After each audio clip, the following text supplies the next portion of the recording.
하나님 말씀 함께 보겠습니다. 사무엘상 1장 11절 말씀입니다. 자리에서 일어나셔서 함께 말씀을 봉독하겠습니다. 함께 읽습니다. 서원하여 이르되 주의 여종의 고통을 돌보시고 나를 기억하사 주의 여종을 잊지 아니하시고 주의 여종에게 아들을 주시면 내가 그의 평생에 그를 여호와께 드리고 삭도를 그의 머리에 대지 아니하겠나이다. 아멘. 앉으십시오. 말씀에 들어가기 앞서서 여러분께 한 말씀을 드려야 할 것 같습니다. 개인적인 얘기가 될 수도 있고 또 교회적인 얘기가 될 수도 있는데요. 지난 주일 일부 예배 동영상에 우리 교회 성도 중에 한 분이신 것 같아요. 이렇게 글을 하나를 남기셨습니다. 그래서 그 글을 보고 제가 좀 생각을 좀 많이 했습니다. 저는 사실은 이렇게 목사로서 권위를 이렇게 내세우지 않는 사람이라고 좀 자부를 해 왔습니다. 그게 이제 어떻게 교만으로 비칠지는 모르겠는데요. 근데 단 한 군데에서 제가 목사로서의 권위를 반드시 세우려고 노력했던 자리는 바로 이 자리입니다. 왜냐하면 하나님의 말씀을 우리가 듣는 시간이기 때문에. 그래서 참 무례하게도 여러분들이 졸거나 이러면 제가 그걸 말씀을 드리고 그랬었습니다. 그리고 지난주에는 아이들이 이제 측송을 했는데 그 아이들한테 사실은 그 예배의 어떤 중요성을, 그리고 반드시 우리가 예배 시간에는 하나님 앞에 온전한 마음으로 드려야 된다라는 것들을 일부러 조금 이렇게 그러니까 표정을 좀 이렇게 무섭게 했다고 그러더라고요. 그렇게 했습니다. 근데 그 일들이 많은 분들한테 이렇게 불편하게 됐었던 것 같아요. 그러니까 제가 미처 몰랐던 것이죠. 그러니까 제가 깨닫지 못했던 것인데, 그래서 그 말씀을 올려주셔서 제가 거기다가 이제 일일이 댓글을 달고 이제 죄송하다는 말씀을 드렸고요. 그러나 하나님 앞에서 우리가 온전한 마음으로 예배를 드려야 한다는 생각은 변함이 없습니다. 다만 제가 그런 것들을 소수의 사람들에게 그런 것들을 이렇게 얘기를 함으로 예배에 온전히 집중하고 있는 다수에게 방해가 된다라는 것들은 제가 정말 생각하지 못했던 부분이었습니다. 그래서 그 부분에 대한 것들을 다시 한번 생각을 했고, 그래서 이 자리를 빌어서 저 때문에 마음이 좀 불편했던 모든 분들께 다시 한번 사과의 말씀을 드립니다. 본심은 아니었는데 그렇게 비춰진 것 같아서 너무 죄송스럽게 생각을 합니다. 그리고 이후로부터는 그런 이게 아주 소수의 사람들에게 이렇게 그러니까 뭐라 그럴까, 이렇게 그런 일들로 인해서 다수의 여러분들에게 예배가 방해되는 일들을 제가 저지르지 않도록 그렇게 하겠습니다. 그냥 또 한 번 더 첨언하면은, 여러분, 저는 정말 부족함이 되게 많은 사람입니다. 그러니까 여러분들이 기도를 많이 해 주셔야 됩니다. 그리고 알고는 있죠. 여러분들이 기도해 주셔서 그나마 요 모양이라도 유지를 하고 있는데, 이게 사람인지라 이렇게 그냥 불뚝불뚝 실수가 이렇게 나오더라고요. 이렇게 절제되지 않은. 그래서 여러분 그런 것들 불편하시면 말씀을 해 주셔도 되고요. 그리고 기왕이면 이렇게 질책보다는 좀 칭찬도 좀 많이 좀 해 주십시오. 고래도 춤추게 하면 되지 않습니까? 그리고 한 가지 더 좀 의아한 것은, 우리 교회 이제 어른들도 많고 그런데 이 조회수가, 그 설교 조회수가 제가 듣기로는 1000회가 넘었다고 그러더라고요. 그러니까 이게 어른들은 그걸 보지 않을 텐데 무슨 일이 있어서 이렇게 1000회가 넘을까? 그래서 앞으로도 계속 1000회가 넘기를 이제 기대하고 있습니다. 그래서 여러분 의무적으로 설교를 검색해서 조회수를 올려주실 이제 사명을 제가 부여해 드리도록 하겠습니다. 그래, 여러분 개인적인 얘기는 이렇게 하고요. 아무튼 여러분 다시 한번 제 불찰을, 제 잘못을 용서해 주시기 바랍니다. 계속해서 뜻을 정하여라고 하는 그런 큰 주제로 우리가 말씀을 나누고 있습니다.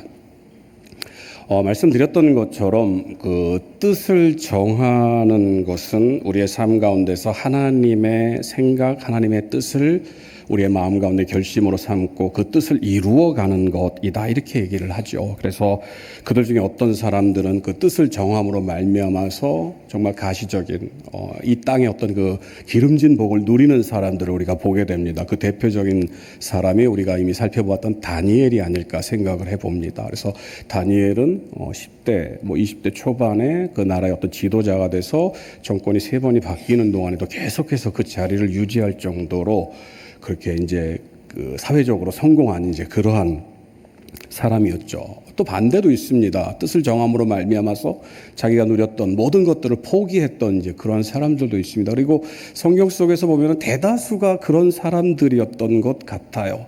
히브리서 11장에 보면 여러분이 잘 알고 계시는 대로 그 사람들이 뜻을 정함으로 말미암아서 무수히 많은 박해를 당했고 세상이 감당하지 못하는 사람이라고 이제 평가를 받았는데 사회적으로 볼 때는 굉장히 열악한 어려운 삶을 살았던 것을 우리가 알 수가 있습니다. 하나님 앞에서 뜻을 정함으로 말미암아서 부귀 영화를 누리든지 아니면 이 세상에서 정말 벌 볼 일 없이 살아가든지 그것은 중요한 것이 아닙니다. 정말 중요한 것은 뜻을 정한다라고 하는 그 삶이고 믿는 자가 뜻을 정했을 때 참다운 뜻을 정하면 그 모습이 어떻게 보이든 간에 결코 손해보는 삶이 아니다라고 하는 것이죠. 지난주에도 잠깐 언급을 했습니다만 영원한 것을 위해서 영원하지 않은 것을 버리는 사람은 결코 어리석은 바보가 아니다라고 말씀을 드렸습니다. 여러분 우리의 믿음이 바로 그런 것인데요. 오늘도 저는 이 뜻을 정하여라고 하는 큰 주제를 가지고 오늘은 우리가 알고 오늘 본문 속에서 보았던 한나라고 하는 그 여인의 삶을 살펴볼 것입니다. 그리고 다음 주에는 그 한나의 남편인 엘가나가 어떤 뜻을 정했는지를 좀 이렇게 살펴보기를 원하는데요. 여러분 그림을 좀 하나 보실까요?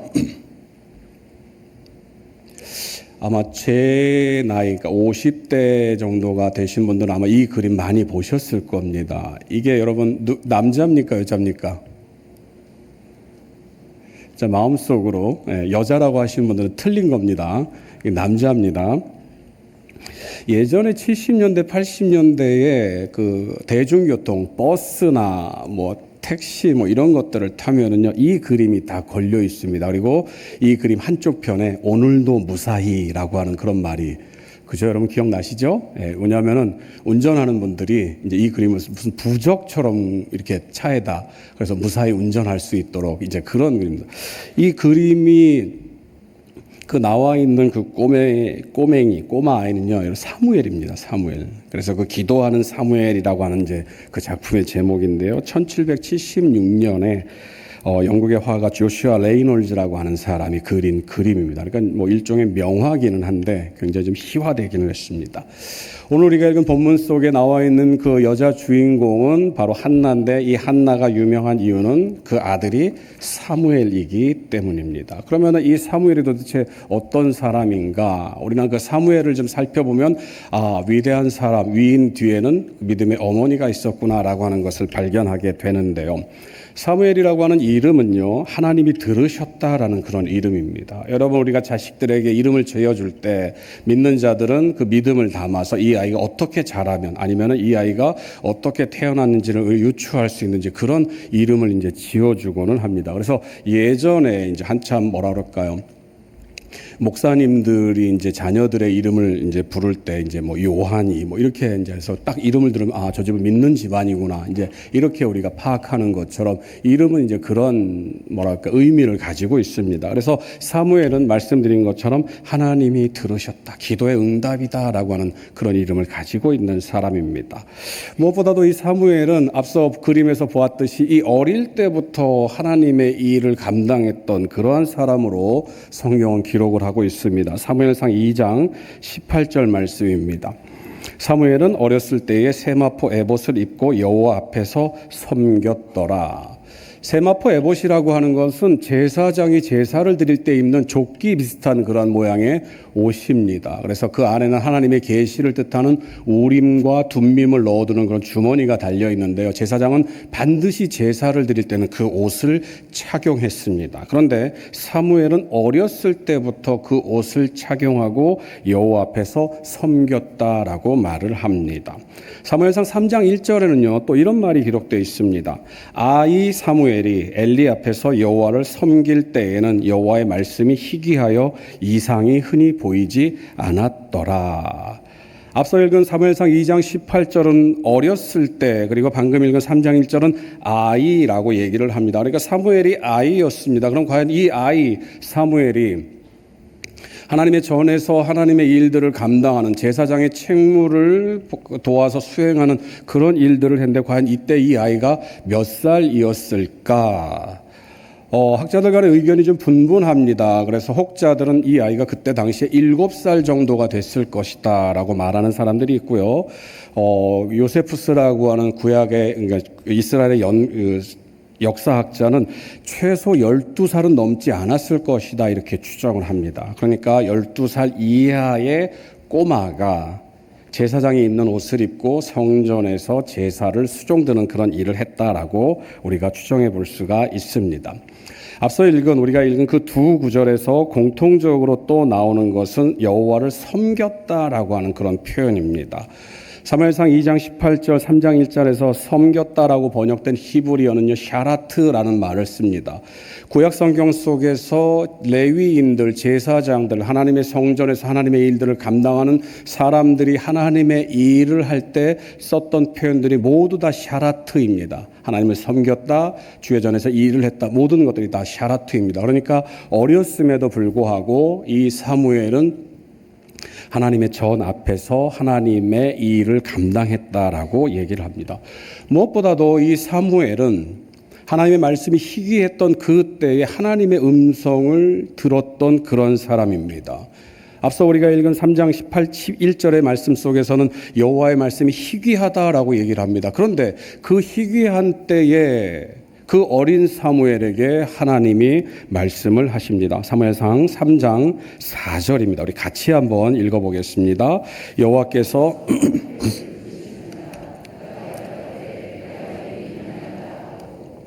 성경 속에서 보면 사무엘은 그 하나님의 음성을 듣고 엘리 제사장이 부른 줄을 착각을 합니다. 그러니까 그 음성이 실제적으로 사무엘에게, 어린 사무엘에게 들렸다라고 하는 것입니다. 그러니까 그 철부지 꼬맹이 같은 아이가 하나님의 음성을 들을 정도로 사무엘은 철저하게 하나님 앞에 준비된 사람이었다라고 하는 것이죠. 나이가 어림에도 불구하고. 그래서 이스라엘 백성들은 이 사무엘을 하나님의 사람으로 자연스럽게 인정을 합니다. 사무엘상 3장 19절 20절 말씀인데요. 사무엘이 자라매 여호와께서 그와 함께 계셔서 그의 말이 하나도 땅에 떨어지지 않게 하시니 단에서부터 부엘세바에까지 온 이스라엘이 사무엘은 여호와의 선지자로 세우심을 입은 줄을 알았더라. 이스라엘 모든 백성이 이 사무엘은 당연히 이 이스라엘을 이끌 하나님의 지도자다라고 인정을 했다라고 하는 것이죠. 사실 역사적으로 볼 때도 이 사무엘은 그런 역할을 감당했던 사람입니다. 사무엘은 사사시대의 마지막 사사다라고 이렇게 얘기를 합니다. 그리고 사무엘이 떠난 이후에 왕정이 시작됩니다. 그래서 사울을 세우고 다윗을 세운, 왕으로 세운 인물이 바로 사무엘이죠. 그러니까 역사 속에서 왕정이 시작되는 그런 과도기 가운데서 이스라엘 백성들을 이끌었던 그러한 사람입니다. 그리고 그 이끌, 사무엘의 그 지도를 어떻게 표현하고 있느냐, 사무엘상 7장 3절 4절은 이렇게 말합니다. 사무엘이 이스라엘 온 족속에게 말하여 이르되 만일 너희가 전심으로 여호와께 돌아오려거든 이방 신들과 아스다롯을 너희 중에서 제거하고 너희 마음을 여호와께로 향하여 그만을 섬기라. 그리하면 너희를 블레셋 사람의 손에서 건져내시리라. 이에 이스라엘 자손이 바알들과 아스다롯을 제거하고 여호와만 섬기니라. 사무엘의 통치는 오직 하나님만 섬길 수 있도록 그 백성들을 이끌었다고 하는 것입니다. 개인적으로 제가 마음에 새기고 늘 이렇게 생각하고 있는 그런 말씀이 있는데요. 사무엘의 이야기가 한 구절 또 나옵니다. 여러분들도 아마 아실 텐데요. 사무엘상 12장 23절입니다. 나는 너희를 위하여 기도하기를 쉬는 죄를 여호와 앞에 결단코 범하지 아니하고 선하고 의로운 길을 너희에게 가르칠 것인즉. 사무엘은 이런 사람이었습니다.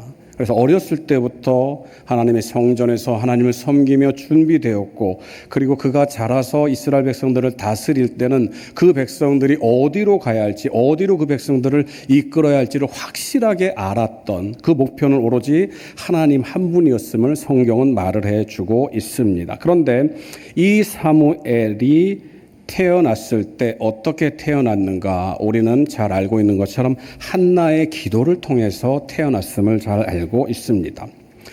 아시다시피 한나는 사무엘이 태어나기 그 전까지 불임 여성이었습니다.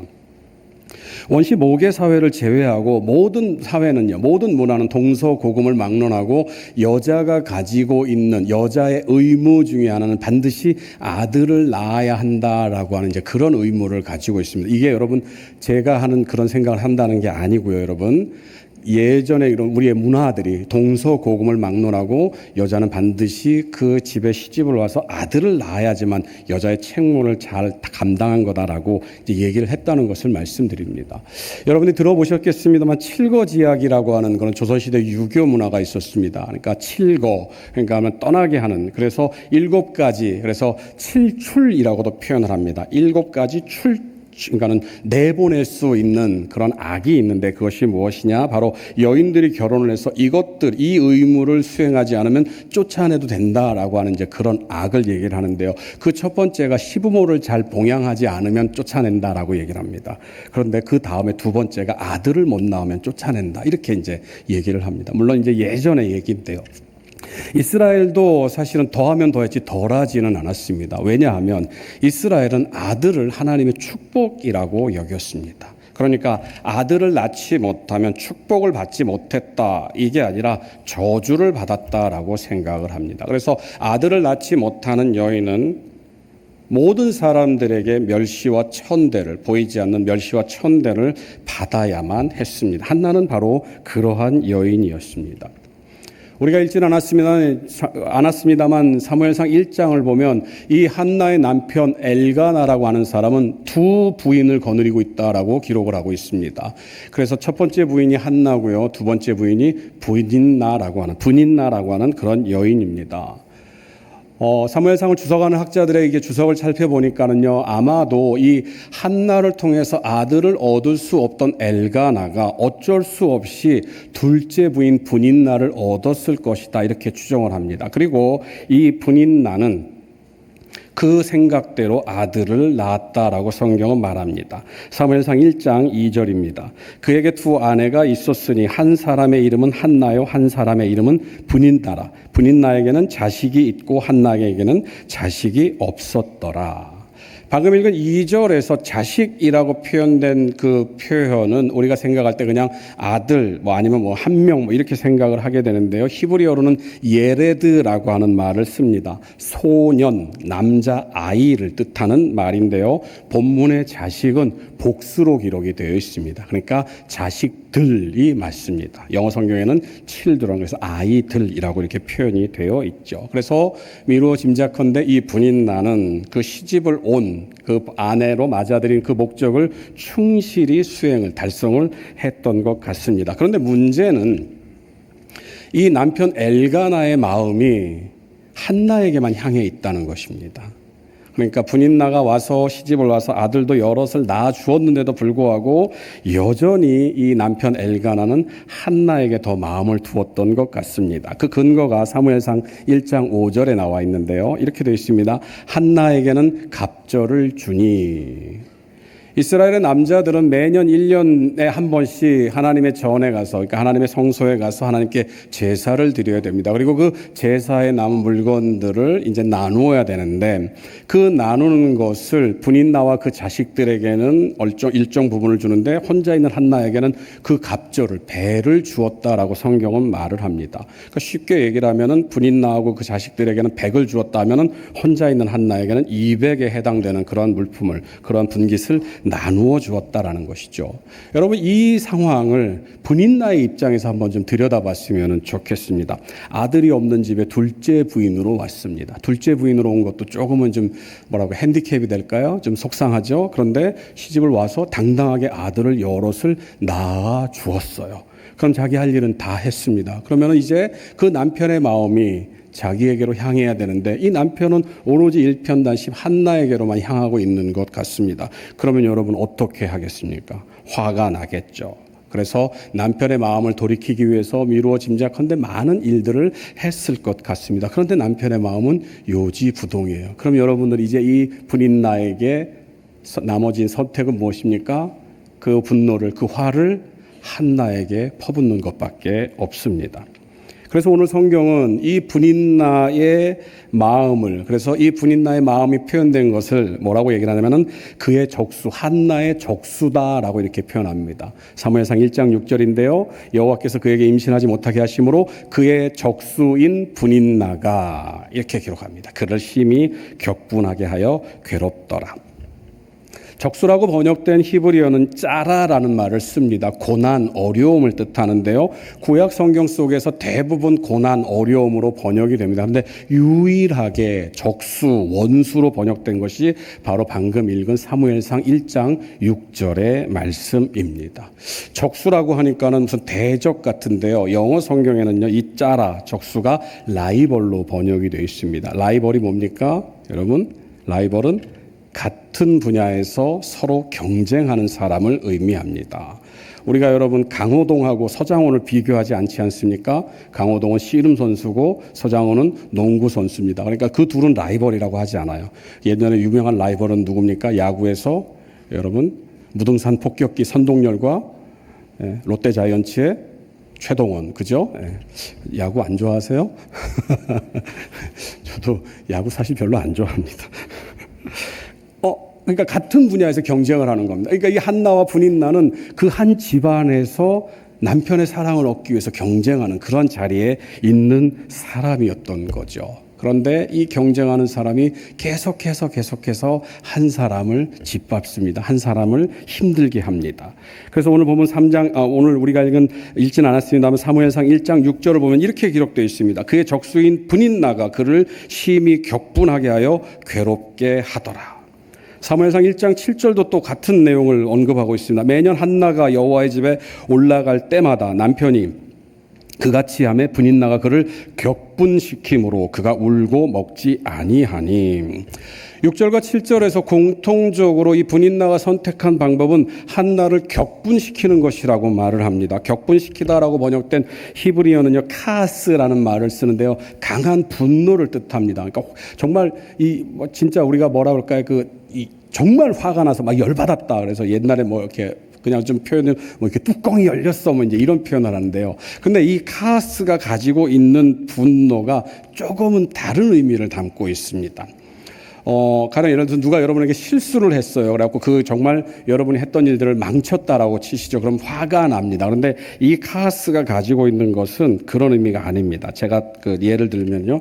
어렸을 때 저희 어머니는 이렇게 밥을 다 먹고 나면 그 냄비에 있는 그 누룽지에다가 물을 부어서 누룽밥을 끓여서 이제 주셨습니다. 그래서 그냥 그걸 이렇게 그냥 상에다 탁 놓으면 저랑 동생이 이제 그걸 이제 놓고 먹었어요. 그런데 항상 조금 남으면 마지막에 이제 정말 이렇게 긁어서 먹어야 되는 정말 참맛이 담겨 있는 그 부분은 꼭 동생에게 주는 겁니다. 그래서 제가 어머니한테 물었어요. 어머니, 나도 이거 먹고 싶어요. 먹고 싶습니다. 그랬더니 어머니가 너는 많이 먹었더라 보니까 이러시더라고요. 그래서 어느 날 제가 꾀를 냈습니다. 그래서 동생하고 이제 그 누른밥을 먹는데 동생이 이렇게 막 먹을 때 저는 일부러 천천히 먹었어요. 그러고 났는데 또 동생한테 주는 겁니다. 엄마, 오늘은 내가 먹어야 돼. 왜? 나 천천히 먹었어. 얘 2숟갈 먹을 때 나 1숟갈도 안 먹었어. 그랬더니 어머니가 뭐라 그러셨을까요? 넌 형이잖아. 그러고 나서 이 동생의 이제 냄비는 동생 차지가 됐습니다. 그런데요, 여러분, 얘가 저를 카스하게 나는 겁니다. 화를 내게 해요. 왜요? 그 냄비를 들고 먹으면서 저를 쳐다보는 겁니다. 넌 못 먹지? 야고르지? 이런 거요. 이게 카스입니다. 아이를 못 낳는 여인을 향해서 넌 아이가 없지? 난 아들 있어. 내 아들을 봐. 얼마나 화가 나고 원통합니까? 여러분, 제 동생 착한 아이입니다. 여러분, 혹시 오해하지 마십시오. 그렇게 격분시키면, 그렇게 화를 내게 하면 그냥 고스란히 당할 수밖에 없습니다. 왜요? 한나는 어떻게 할 방법이 없어요. 그 말에, 그 격분에 한나가 대적할 수 있는 유일한 방법은 아들을 낳으면 됩니다. 그런데 한나에게는 아들이 없습니다.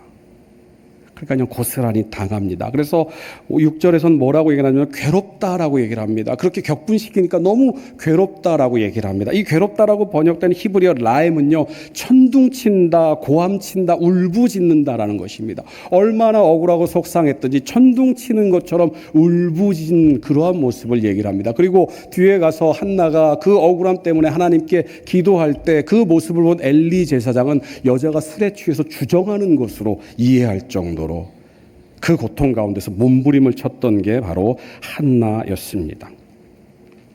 한나의 분함, 한나의 억울함을 사무엘상 1장 10절은요, 마음이 괴롭다라고 얘기를 합니다. 마음이 괴로운 것을 괴롭다라고 번역된 히브리어는 메르라는 말을 씁니다. 이 메르는 쓰다라는 의미입니다. 입에 쓰다. 여러분 아시죠? 약 먹을 때 그 쓰다입니다. 그런데 이 메르가 가장 여러분 이해하기 쉬운 게 이스라엘 백성들이 출애굽을 해서 첫 번째 마라라고 하는 쓰디 쓴 샘물을 만났는데 바로 이 메르가 그 마라를 뜻합니다. 그러니까 쓰다는 의미입니다. 그러니까 마음이 괴로워한데 정말 입에 쓸 정도로, 그러니까 정말 그냥 그것을 지금 느끼는 겁니다. 그리고 이 쓸 정도로 괴로움을 가장 잘 표현해주고 있는 한 사람이 있는데 그게 누구냐면은 동생에게 아버지의 축복권을 빼앗긴 에서입니다.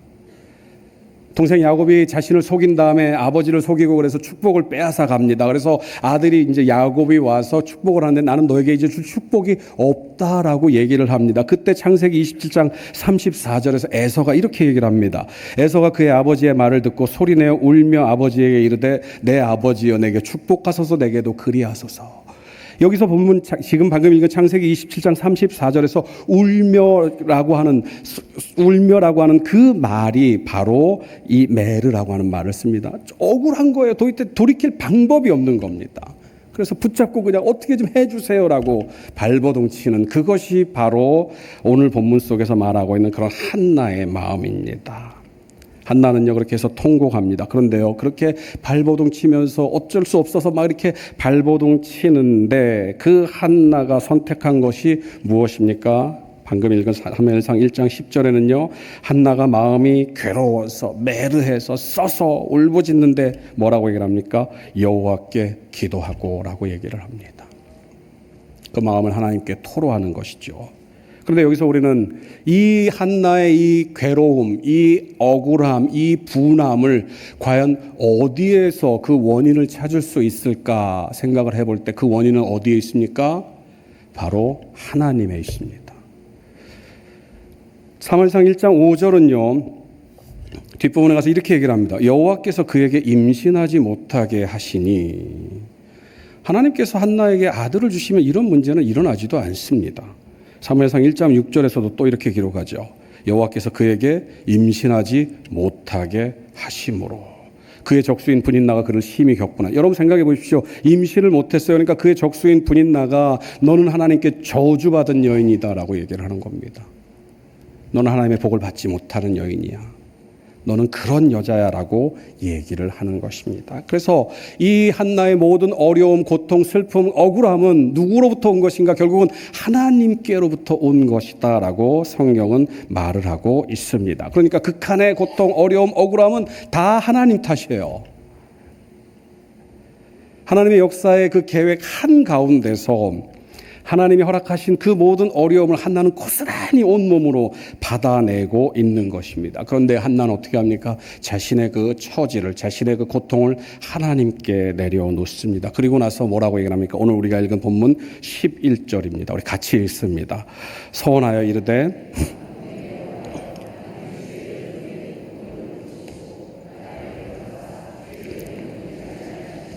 주의 여종에게 아들을 주시면 내가 그의 평생에 그를 여호와께 드리고 삭도를 그의 머리에 대지 아니하겠나이다. 여러분 다 그냥 거두절미하고요. 여러분 11절 첫 부분을 보시기 바랍니다. 서원하여 이르되.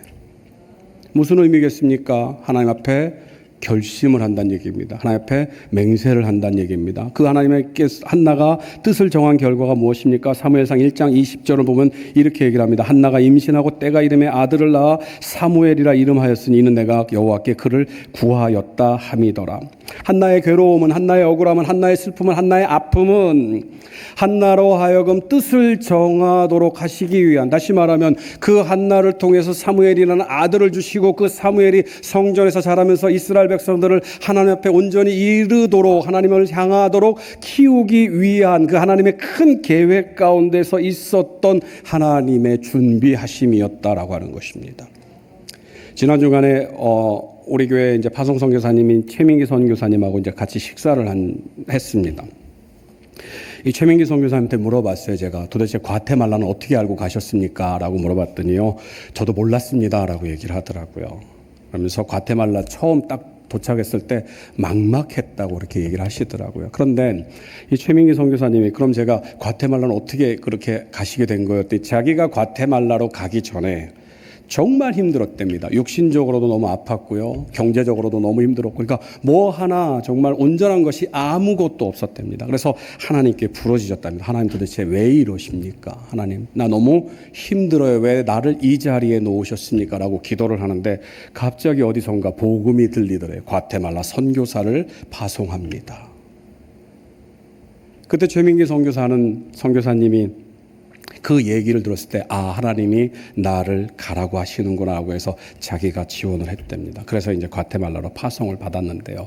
최민기 선교사님이 그 얘기를 덧붙이셔요. 만약에 내가 그때 정말 그렇게 힘들지 않았다면, 아프지 않았다면, 여유가 있었다면 저는 과테말라를 안 갔을 겁니다. 과테말라가 어떤 곳인지를 살펴보고 여긴 도저히 사람 살 곳이 못 되는구나 하는 생각 때문에 안 갔을 겁니다. 그런데 그때는 제가 그 과테말라가 하나님이 나를 위해 준비하신 곳으로 생각이 됐습니다. 그렇게 고백을 했어요. 그리고 나서 지금 그 과테말라에서 그 어려운 삶을 살지만 그럼에도 불구하고 너무 행복하다는 그런 얘기를 합니다. 사랑하는 성도 여러분, 그 의미가 무엇이겠습니까? 너무 힘들고 너무 어려워요. 그런데 여러분, 저와 여러분들 앞에 펼쳐진 그 삶들은, 저와 여러분들이 하나님 이 잔을 내게서 좀 거두어가 주십시오라고 고백하고 기도하며 통곡하는 그 삶의 모습들은 하나님께서 저와 여러분들에게 준비해 놓으신 그 섭리의 한 장입니다. 과정이에요. 우리가 잘 알고 있는 것처럼 예수님께서 뭐라고 말씀하십니까? 공중에 있는 새를 보라라고 말씀하십니다. 들에 핀 백합화를 보라고 말씀하십니다. 하나님께서 저것들을 입히고 거두신다라고 말합니다. 그러면서 무엇라고 또 덧붙이십니까? 하물며 너희일까 보냐. 그러니까 그 의미, 그 말씀 속에서 우리의 삶을 보면 저와 여러분들의 삶 가운데 펼쳐진 모든 것들은 하나님께서 허락하심 가운데 있다는 것입니다. 그 하나님이 허락하신 섭리 가운데 있다는 사실입니다. 말씀드린 것처럼 한나의 그 괴로움, 그 고통은 하나님의 섭리 가운데서 한나로 하여금 뜻을 정하도록 하기 원하셨던 하나님의 뜻입니다. 그래서 한나가 뜻을 정함으로 말미암아서 그 뜻으로 말미암아 태어난 사무엘이 성전에 보내져서 하나님의 일을 감당하게 하고 이스라엘을 이끌 지도자로 서 나갔던 것입니다. 이스라엘은 아이를 젖을 때는 나이를 4살 정도로 봅니다. 4살이면 여러분 아이들이 정말 예쁠 때입니다. 저는 지금도 기억이 나요. 저희 아이가 이제 미국에서 태어났는데 그 아이가 4살 정도가 됐을 때, 3살, 4살 정도가 됐을 때 정말 이 아이를 눈에 넣어보고 싶었어요. 눈에 너 안 아픈가? 그래서 제가 그냥 그 아이를 볼 때마다 제가 그 얘기를 했습니다. 크지 마라. 그냥 여기 있었으면 좋겠다. 여기서 머물렀으면 좋겠다. 그러면서 정말 그 아이가 너무 예뻐서 그랬더니 이 아이가 키만 안 컸어요. 다 컸는데 나이도 크고 그 예쁜 귀여운 것도 다 사라졌는데 키만 안 컸어요. 그래도 예쁩니다. 여러분, 하나님께서 저와 여러분들에게 원하시는 그 하나님의 뜻, 한나는요 그 뜻을 이루기 위해서 그 예쁜 4살 때 그 아이를 성전에 보냅니다. 그리고 성전에서 일하게 해요. 눈에 넣어도 안 아플 것 같은 그 아이를 하나님의 전에 그대로 갖다 바쳤던 것입니다. 하나님이 우리에게 원하시는 하나님의 뜻을 정하는 삶은요, 단순히 우리의 결정을 의미하는 것이 아닙니다. 우리가 결심한 그 하나님의 뜻은요, 우리가 하나님 앞에서 우리의 결심을 선언하는 것이 아니라 우리를 통해서, 저와 여러분들을 통해서 하나님의 뜻을 이루어 가시는 것입니다. 사랑하는 성도 여러분, 우리는 억울합니다. 우리는 원통해요. 그리고 또 우리는 원망스럽습니다. 그리고 우리는 너무나도 힘겹게 하루하루를 살아가는지도 모르겠습니다. 그러나 이 모든 일들, 여러분이 처한 지금의 이 모든 형편이 공중의 새와 들의 백합화를 기르고 입히시는 그 하나님이 준비해 놓으신, 예비해 놓으신 그 과정임을 여러분 결코 잊지 마시기 바랍니다. 그러면 저와 여러분들은 이 삶이 하나님께서 허락하신 그 섭리의 삶임을 기억하면서, 그러면 우리는 한나처럼 부르짖어야 됩니다. 하나님께 부르짖으면 하나님 도대체 이 삶을 통해서 나에게 말씀하시고자 하는 것이 무엇입니까? 라고 하면서 부르짖으면 우리는 어느 순간 하나님의 뜻을 알게 되어 있습니다. 그리고 소원하게 되어 있어요. 정하게 되어 있습니다. 아, 내 삶을 통해서 하나님이 원하시는 것이 이것이군요. 내가 하나님의 뜻을 내 마음 가운데 정하겠습니다. 사랑하는 성도 여러분, 하나님의 뜻을 간구하시기 바랍니다. 하나님께 기도하면서 하나님 이걸 없애주세요, 이걸 치워주세요 하지 마시고요. 하나님 이 속에서 내가 하나님이 원하시는 그 뜻을 발견하게 해주십시오라고 기도하시기 바랍니다. 그래서 그 뜻을 발견하시면 이제는 그 뜻을 여러분의 삶 가운데 정하시기 바랍니다. 그리고 그 뜻대로 살아내시기 바랍니다. 그러면 여러분, 우리는 깨닫게 됩니다. 우리의 이 처절한 고난도 하나님의 은혜라는 사실을 깨닫게 되는 것입니다. 사랑하는 성도 여러분, 이제 우리는 이 예배가 끝나면 세상 가운데로 나갑니다. 세상 가운데 나가서 여러분은 또 처절한 삶을 살아낼 것입니다. 발견하십시오. 그리고 정하십시오. 그리고 그 삶을 살아내십시오. 저와 여러분들의 삶 속에서 하나님의 뜻을 이루는 귀한 은혜가 넘치시기를 간절히 소망합니다. 시간 오늘 말씀 생각하면서 묵상으로 기도하기를 원합니다.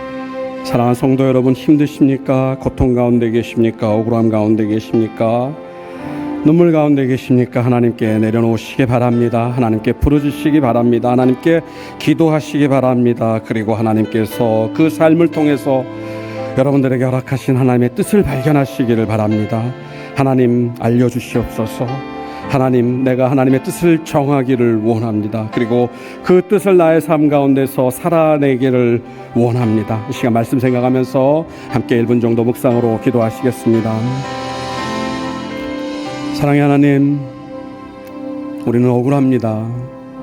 우리는 고통당하고 있습니다. 우리는 지금 힘들어합니다. 그래서 눈물 가운데서 기도했습니다. 하나님, 이 어려움을 내게서 치워주시옵소서. 내가 이런 일을 당할 이유가 없지 않습니까? 그런데 하나님은 오늘 말씀하십니다.